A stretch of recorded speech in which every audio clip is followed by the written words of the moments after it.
হরে কৃষ্ণ। আমাদের যে 9 প্রকার ভক্তির পদ রয়েছে, এই 9 প্রকার ভক্তির পদগুলি হলো স্মরণ, কীর্তন, বন্দন, অর্চন। এই 9 প্রকার ভক্তির পরই দশম ভক্তাঙ্গটির নাম হলো একাদশী। কেননা এই একাদশীর ব্রত পালন করলে আমরা খুব সহজে ভগবান শ্রীকৃষ্ণ এবং রাধারানীর প্রেম লাভ করতে পারবো।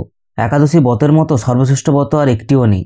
একাদশী ব্রত হলো সর্বপাপ নাশিনী, পাপ ক্ষয়কারী এবং মুক্তি প্রদানকারী ব্রত। এই ব্রত পালনে আমাদের পূর্বজন্মের সমস্ত পাপগুলি ক্ষয় হয়ে যায় এবং খুব সহজেই আমরা এই মায়াজগৎ থেকে মুক্ত হতে পারি। ফাল্গুন মাসের এই পবিত্র একাদশী বিজয় নামে প্রসিদ্ধ।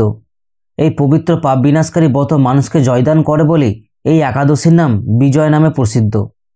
আজকে আমরা এই ভিডিওর মাধ্যমে জেনে নেব এই বিজয় একাদশী কবে আমাদের পালন করতে হবে, কখন আমাদের পালন করতে হবে, এই একাদশীর পালনভঙ্গের সময় এবং এই একাদশীর ব্রত মাহাত্ম্যের কথা এবং এই একাদশীর দিন কোন কোন কাজ করা চলবে না, এই সমস্ত বিষয় আমরা জেনে নেব। প্রথমে আমরা জেনে নেব ফাল্গুন মাসের কৃষ্ণপক্ষের এই বিজয় একাদশী কবে আমাদের পালন করতে হবে। ফাল্গুন মাসের কৃষ্ণপক্ষের এই বিজয় একাদশী আমাদের পালন করতে হবে বাংলায় ফাল্গুন মাসের 11 তারিখে এবং ইংরেজিতে ফেব্রুয়ারি মাসের 24 তারিখে সোমবার দিন।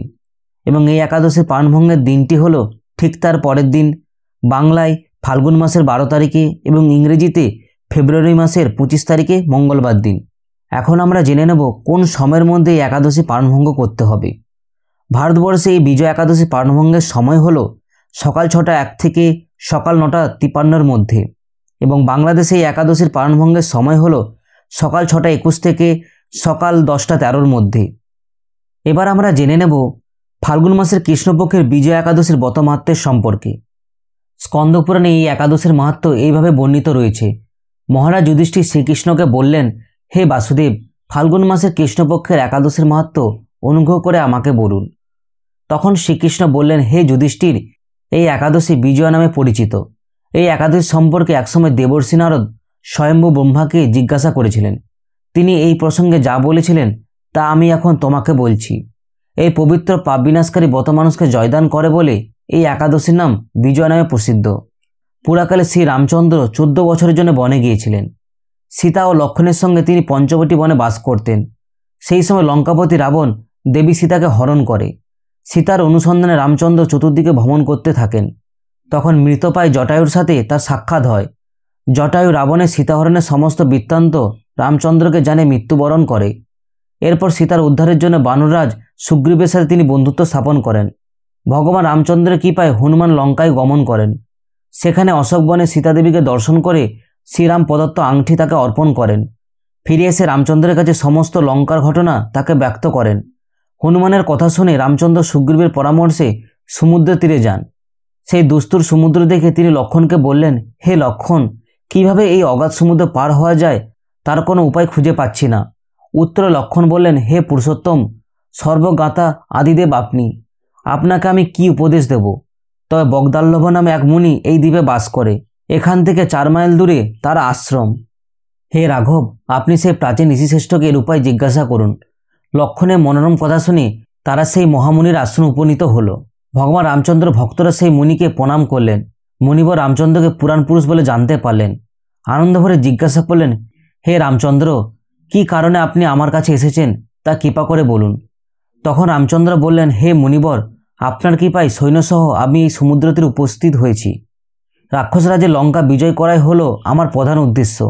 যাতে এই ভয়ঙ্কর সমুদ্র উত্তীর্ণ হতে পারি তার উপায় জানবার জন্য আপনার কাছে কৃপা প্রার্থনা করি।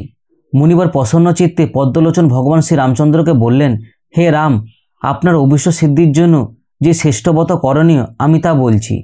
ফাল্গুন মাসের কৃষ্ণপক্ষের বিজয়া নামক একাদশীর ব্রত পালনে আপনি নিশ্চয়ই সৈন্যসহ সমুদ্র পার হতে পারবেন।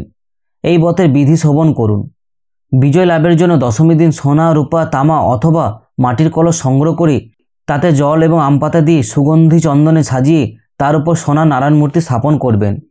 একাদশীর দিন যথাবিধি প্রাতঃস্নান করে কলসের গলায় মালা চন্দন পরিয়ে উপযুক্ত স্থানে নারকেল এবং গুবাক দিয়ে পূজা করবেন। এরপর গন্ধ, পুষ্প, তুলসী, ধূপ, দীপ, নৈবেদ্য ইত্যাদি দিয়ে পরম ভক্তি সহকারে নারায়ণের পূজা করে হরিকথা কীর্তনে সমস্ত দিন যাপন করবেন। রাত্রি জাগরণ করে অখণ্ড ঘি প্রদীপ প্রজ্বলিত করবেন। দ্বাদশীর দিন সূর্য উদয়ের পর সেই কলস বিসর্জনের জন্য কোনো নদী, সরোবর বা জলাশয়ের কাছে গিয়ে বিধি অনুসারে পূজা নিবেদনের পর তা বিসর্জন করবেন। তারপর ওই মূর্তি দেবজ্ঞ ব্রাহ্মণকে দান করবেন। এই ব্রতের প্রভাবে নিশ্চয়ই আপনার বিজয় লাভ হবে। তখন ব্রহ্মা বললেন, হে নারদ, ঋষির কথা মতো ব্রত অনুষ্ঠানের ফলে তিনি বিজয়ী হয়েছিলেন। সীতাপ্রাপ্তি, লঙ্কা জয়, রাবণের মাধ্যমে শ্রীরামচন্দ্র অতুল কীর্তি লাভ হয়েছিল। তাই যথাবিধি যে মানুষ এই ব্রত পালন করবেন তাদের এই জগতে জয়লাভ এবং পরজগতে অক্ষয় সুখ সুনিশ্চিত জানবে। হে যুধিষ্ঠির, এই কারণে বিজয় একাদশী ব্রত পালন অবশ্যই কর্তব্য। এই ব্রতকথা শ্রবণ কীর্তনের মাত্রেই বাজপেয় যজ্ঞের ফললাভ হয়। এই ছিল ফাল্গুন মাসের কৃষ্ণপক্ষে বিজয় একাদশীর ব্রতমাত্রের সম্পর্কে। এবার আমরা জেনে নেব এই একাদশীর কি কি বিধিনিষেধ রয়েছে। আমি প্রত্যেক ভিডিওতেই বলে থাকি যে একাদশীর আগের দিন এবং একাদশীর পরের দিন অর্থাৎ এই 3 দিন আমাদের নিরামিষ আহার গ্রহণ করা উচিত। যারা সাত্ত্বিক আহার গ্রহণ করেন না তারা এই 3 দিন চা, বিড়ি, সিগারেট, পান এবং আমিষজাত খাবার থেকে দূরে থাকবেন। এই একাদশীর 5 প্রকার রবি শস্য গ্রহণ করার নিষেধ রয়েছে। এই 5 প্রকার রবি শস্যগুলি হলো ধান জাতীয় সকল প্রকার খাদ্য, যেমন চাল, মুড়ি, চিড়া, সুজি, পায়েস, খিচুড়ি, চালের পিঠা, খই ইত্যাদি। দ্বিতীয় হলো গম জাতীয় সকল প্রকার খাদ্য, যেমন আটা, ময়দা, সুজি, বেকারি বিস্কুট, সকল প্রকার বিস্কুট, রুটি, হরলিক্স জাতীয় খাদ্য। তৃতীয় হলো জব বা ভুট্টা জাতীয় সকল প্রকার খাদ্য, যেমন ছাতু, খই, রুটি ইত্যাদি। চতুর্থ হলো ডাল জাতীয় সকল প্রকার খাদ্য, যেমন মুগ, মুসরি, মাসকলা, খেজড়ি, ছোলা, মটরশুঁটি, বরবটি, সিম ইত্যাদি। পঞ্চম হলো সরিষার তেল, সয়াবিন তেল, তিল তেল ইত্যাদি। এই 5 প্রকার রবি শস্যের মধ্যে যে কোনো একটি রবি শস্য গ্রহণ করলেই আপনার একাদশী ব্রতটি ভঙ্গ হয়ে যায়। একাদশী কেউ নির্জলভাবে পালন করতে পারেন, কিন্তু যারা নির্জল উপবাসে অসমর্থ তারা একাদশীর দিন সবজি, ফলমূল ইত্যাদি গ্রহণ করতে পারেন, যেমন গোল আলু, মিষ্টি আলু, চাল কুমড়ো, পেঁপে, টমেটো, ফুলকপি ইত্যাদি সবজি ঘি অথবা বাদাম তেলে রান্না করে ভগবানকে উৎসর্গ করে আহার করতে পারেন।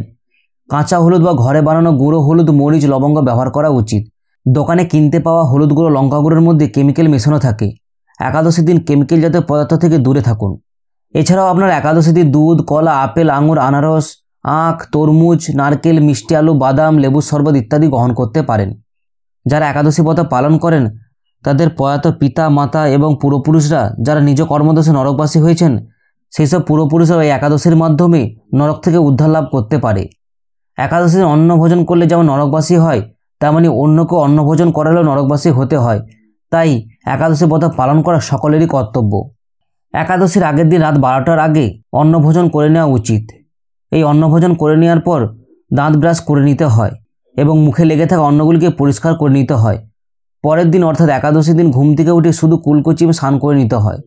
একাদশীর দিন সবজি কাটা থেকে সতর্ক থাকতে হয়, কোথাও যেন কেটে না যায়, কেননা একাদশীর দিন রক্তক্ষরণ বর্জনীয়। একাদশীর দিন শরীরে প্রসাধনীর ব্যবহার নিষিদ্ধ, যেমন তৈল, সুগন্ধি, সাবান, শ্যাম্পু ইত্যাদি বর্জনীয়। একাদশীর দিন সকল প্রকার ক্ষৌর কর্মাদি অর্থাৎ চুল কাটা, নখ কাটা, গোঁফ কাটা প্রভৃতি নিষিদ্ধ। একাদশীর দিন পরনিন্দা, পরচর্চা, মিথ্যা ভাষণ, ক্রোধ, দিবানিদ্রা, সাংসারিক আলাপ আলাদিগুলিকে বর্জন করতে হয়। একাদশী ব্রত পালনের মুখ্য উদ্দেশ্য হচ্ছে শারীরিক আবশ্যকতাগুলিকে খর্ব করে ভগবান শ্রীকৃষ্ণের সেবায় নিজেকে উৎসর্গ করা। এই একাদশীর দিন প্রত্যেকটা সময় ভগবানকে উৎসর্গ করা।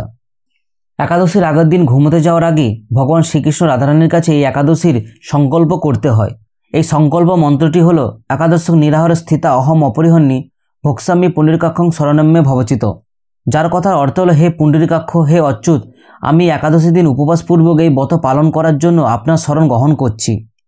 একাদশী দিন অতিবরে ঘুম থেকে উঠে শুচিশুদ্ধ হয়ে ভগবান শ্রীকৃষ্ণ রাধারানীর মঙ্গল আরতিতে অংশগ্রহণ করতে হয় এবং ভগবান শ্রীকৃষ্ণ রাধারানীর কাছে প্রার্থনা করতে হয়, হে রাধামাতা, হে শ্রীকৃষ্ণ, আজ যেন এই মঙ্গলময় পবিত্র একাদশী সুন্দরভাবে পালন করতে পারি, আপনি তা কৃপা করবেন। একাদশীর পরের দিন অর্থাৎ দ্বাদশীর দিন উপযুক্ত সময়ের মধ্যে ভগবান শ্রীকৃষ্ণ রাধারানীকে পঞ্চায়েত রবিশস্য নিবেদন করে প্রসাদ গ্রহণ করে পারণভঙ্গ করতে হয়, নতুবা একাদশীর কোনো ফললাভ হয় না। পারণভঙ্গ করার সময় মন্ত্রটিকে আপনাকে 3 বার উচ্চারণ করতে হয়। একাদশ নিরাহার বতানেন কেশব প্রসিদ্ধ সমুখনাথ জ্ঞানদৃষ্টি পদভব। একাদশী ব্রত পালনের একমাত্র প্রকৃত উদ্দেশ্য কেবল উপবাস করা নয়, নিরন্তর ভগবানের নাম, স্মরণ, মনন, শ্রবণ, কীর্তনের মাধ্যমে একাদশী দিন অতিবাহিত করতে হয়।